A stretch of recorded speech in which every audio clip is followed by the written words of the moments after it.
बजरंग दल के गुंडों का गौरक्षा के नाम पर मुसलमानों को पीटने की घटना लगातार बढ़ती जा रही है। अब तक कई जानें जा चुकी हैं, लेकिन फिर भी इस तरह की घटना रुकने का नाम ही नहीं ले रही। एक बार फिर से मुस्लिम व्यक्ति के साथ लिंचिंग की कोशिश की गई है और ये कोशिश इस बार देश की राजधानी दिल्ली में की गई।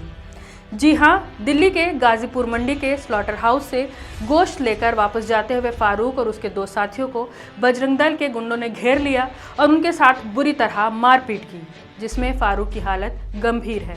ब्रह्मपुरी के रहने वाले फारूक, जिनकी उम्र 35 साल है, वो अपने दो चचेरे भाई फहीम और फैजान के साथ 9 जुलाई की सुबह 4 बजे गाजीपुर मंडी के स्लॉटर हाउस से माल लेकर वापस आ रहे थे। प्रीत विहार की कड़कड़डुमा रोड पर बजरंग दल के गुंडों ने उन्हें रोका, उनसे पूछताछ की तो उन्होंने खरीदे हुए माल की पर्ची भी उन्हें दिखाई। फिर भी बजरंग दल के गुंडों ने उनसे पर्ची छीन ली और उन्हें खूब मारा। बजरंग दल के उन गुंडों ने फारूक और उनके साथियों के साथ लूटपाट भी की। उनके मोबाइल छीन लिए, पैसे छीन लिए और जो माल था वो भी छीन लिया।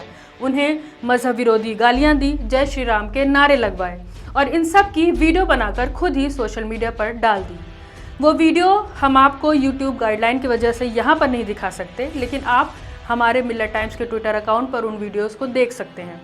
वीडियो देखने के बाद आपको अंदाज़ा होगा कि भारत देश में जहाँ पर अलग अलग धर्म के लोग रहते हैं, अलग अलग भाषा के लोग रहते हैं, अलग अलग खान पान वाले लोग रहते हैं, वहाँ पर सिर्फ मुस्लिम आइडेंटिटी होने की वजह से किस तरह खुद मुसलमानों को उनके ही देश में एक दल के द्वारा परेशान किया जाने लगा है। कट्टर मानसिकता के लोग चाहते हैं कि मुसलमान उनके हिसाब से खाए, उनके हिसाब से पहने और उनके हिसाब से जिए।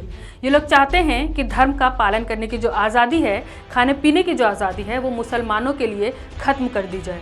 यूपी के बिजनौर में जब सचिन, राहुल, ब्रिजपाल 2 कुंटल गौमांस के साथ पकड़े जाते हैं, तब इन्हें दिक्कत नहीं होती। अरुणाचल प्रदेश, मिजोरम, मेघालय, नागालैंड, सिक्किम, त्रिपुरा, मणिपुर के लोगों से इन्हें दिक्कत नहीं होती। उनके गौमांस के सेवन से भी इन्हें दिक्कत नहीं होती। सिर्फ मुसलमानों से ही दिक्कत होती है।